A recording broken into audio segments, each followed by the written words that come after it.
میرے عزیز دوستوں اور بزرگوں، میں آپ کو بتاتا چلوں کہ حضرت امام حسین رضی اللہ تعالی عنہ کہاں شہید ہوئے تھے اور حضرت امام حسین رضی اللہ تعالی عنہ کو کس نے شہید کیا تھا، اور جب وہ اس دنیا سے گیا تھا اس کا کیا عالم ہوا تھا، اس کی موت کے وقت اس کا کیسا عالم ہوا تھا، میں آپ کو بتاتا چلوں۔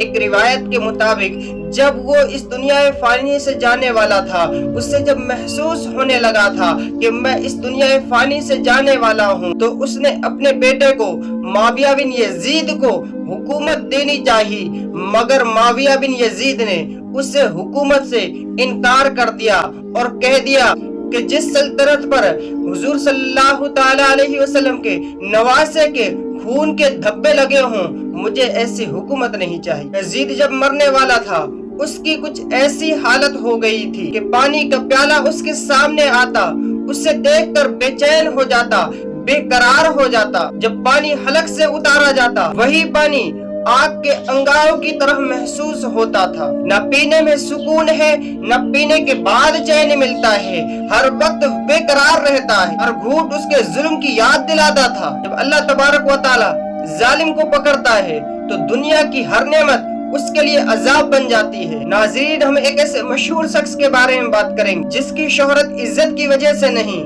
بلکہ ذلت کی وجہ سے اسے یاد کرتے ہیں۔ مشہور ہونا اور بات ہے، بلکہ عزت پانا اور بات ہے۔ مشہور تو شیطان بھی ہے، قارون بھی ہے، فرعون بھی ہے، کیا لوگ ان کی عزت کرتے ہیں؟ لوگ ہرگز ان کی عزت نہیں کرتے۔ اس کے برعکس اللہ والوں کی شہرت کے تقوی اور عزت کی وجہ سے ہوتی ہے۔ آج ہم ایک ایسے بدبخت شخص یزید کے بارے میں بات کریں گے۔ اس کا کردار نہایت ہی بہت زیادہ خراب تھا۔ وہ فاسق و فاجر تھا، شرابی تھا، بے ادب گستاخ تھا، اور اس کے جسم پر بہت زیادہ بال تھے۔ اس میں بری عادتوں کی کوئی کمی نہیں۔ بعض کام وہ ایسے کرواتا تھا جو حرام کام ہیں ان کو حلال کام کرواتا تھا، ان کو حلال کرنے کی کوشش کرتا تھا۔ اسلام میں شراب حرام ہے، وہ اس کو حلال کرنے کی کوشش کرتا تھا۔ جو اسلام میں نکاح حرام ہے، ان کو حلال کرنے کی کوشش کرتا تھا۔ اس لیے حضرت امام حسین رضی اللہ تعالی عنہ نے اس کی بیعت سے انکار کیا۔ مدینہ منورہ، مکہ شریف کی بے حرمتی کرتا تھا۔ تو ایسا شخص ہرگز مسلمانوں کی خلافت کا اہل نہیں بن سکتا ہے۔ یہی وجہ تھی کہ حضرت امام حسین رضی اللہ تعالی عنہ نے یزید کی بیعت سے انکار کیا۔ حضرت امام حسین رضی اللہ تعالی عنہ نے حق کی خاطر اپنا پورا گھرانہ قربان کر دیا، یزید کو اپنا خلیفہ تسلیم نہ کیا۔ اگر امام حسین رضی اللہ تعالی عنہ کسی مصلحت کے تحت یزید کی بیعت قبول کر لیتے تو شاید تاریخ میں حق اور باطل کے درمیان فرق ہمیشہ کے لیے دھندلا پڑ جاتا، آنے والی نسلوں کے لیے کوئی روشن مثال باقی نہ رہتی۔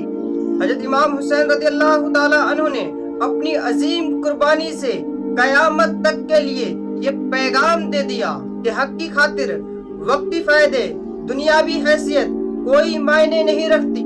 آپ نے اہل بیت، اپنے جانثار ساتھیوں کو قربان کر کے یہ ثابت کر دیا کہ باطل کتنا ہی طاقتور کیوں نہ ہو، اہل حق کے استقامت کو نہیں جھکا سکتا۔ آپ کی عظیم قربانی حق کی راہ میں ثابت قدم رکھتی ہے اور ظالموں کے خلاف ڈٹ جانے کا حوصلہ پیدا کرتی ہے، اور انشاءاللہ قیامت تک کرتی رہے گی۔ اب سوال یہ ہے کہ یزید کا انجام کیا ہوا تھا؟ بعض تاریخ اور روایات میں بیان کیا جاتا ہے کہ یزید اپنی آخری دنوں میں بہت زیادہ بیمار پڑ گیا تھا۔ اس کے پیٹ میں سخت تکلیف رہتی تھی، وہ درد سے بے چین رہتا تھا، بے قرار رہتا تھا، پریشان رہتا تھا۔ جب یزید کو اپنی موت قریب محسوس ہوئی تو اس نے اپنے بیٹے معاویہ بن یزید کو بلایا، اپنی پوری حکومت کے معاملہ کو سمجھانے لگا، نصیحت کرنے لگا۔ معاویہ بن یزید نے کہا، ایسی سلطنت مجھے نہیں چاہیے جس پر اہل بیت رسول صلی اللہ تعالی علیہ وسلم کے خون کے دھبے ہوں، مجھے ایسی حکومت نہیں چاہیے۔